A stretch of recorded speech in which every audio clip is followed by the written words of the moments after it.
ዛሬ ጥበብ በዝምታ አልቅሳለች። ያሁሉ ሳቅ፣ ያሁሉ ጨዋታ፣ ያሁሉ የፈጠራ ተሰጦ የተወዳጁ አርቲስት ነጻነት ወርቅነህ የቀብር ስነ ስርዓት በቅድስት ሥላሴ ካቴድራል ተፈጽሟል።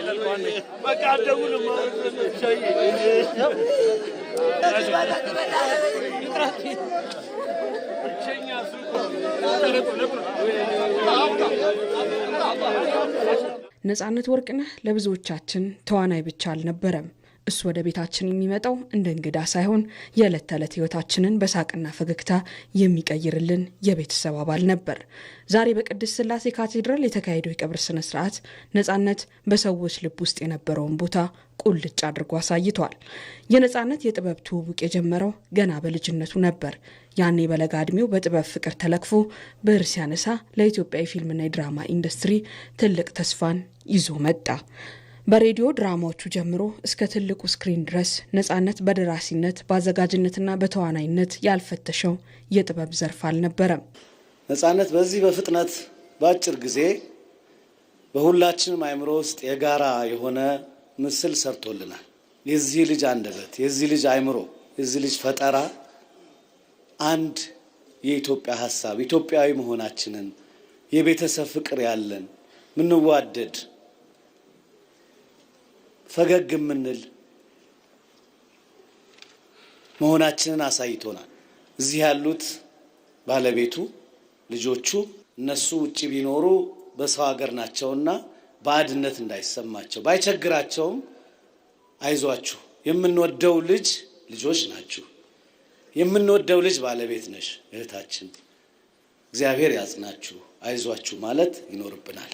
የዚህ ልጅ ስራ አስተዋጽኦ በፍጥነት ባጭሩ የምድር ህይወቱ ያረገውን አስተዋጽኦ አስጠንተን ለሌሎች ትውልዶች መማሪያ የሚሆን ውርሱ የሚታወቅለት መጣ ሄደ ተብሎ በሐዘንና በቀብር ቀን ብቻ የምናስታውሰው ልጅ እንዳይሆን የምንችለውን ሁሉ እናደርጋለን። ፈጣሪ ነፍሱን በደጋጎቹ ጋር ያርግልን። ይህን ፈገግታ መርሳት ይከብዳል። ይህን ተጫዋች መንፈስ በሞት መነጠቅም ይቆጫል። ነጻነት በስክሪን ላይ የሚያስቀን ብቻ አልነበረም።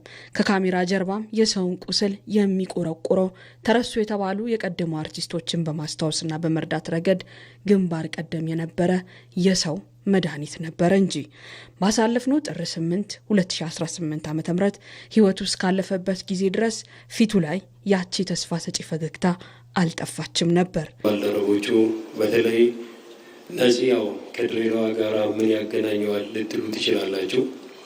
ነጻነት ገደብ የለውም፣ አካባቢ የለውም፣ መንደር የለውም፣ ብሔር የለውም።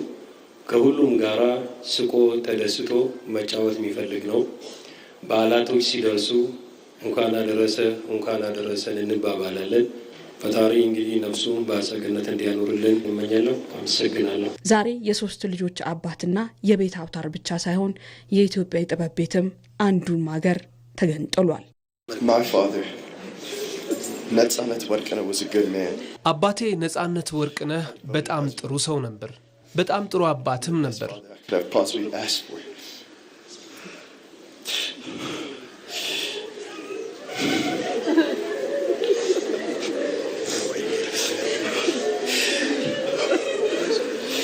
He always showed care for the ones he loved. ለሚወዳቸው ሁሉ የሚያካፍል ሰው ነበር። እኔ ከሱ ተለይቼ ምን እንደምሆን የት እንደምኖር አላውቅም። ከሱ መማር ያለብኝን ትምህርት ሁሉ ሰጥቶኛል። ከአባቴ የሚያስፈልገውን ፍቅርና እንክብካቤም ሰጥቶኛል። አሁን እሱን በማጣታችን ቤተሰቡ በጣም ተጎድተዋል። ግን አባታችን እግዚአብሔር ጋር ስለሆነ የተሻለ ቦታ ነው ያለው። But we know deep down that he's in a better place with God. አዎ ነጻነት ለልጆቹ ብቻ ሳይሆን ለሁላችንም ጀግና ነበር።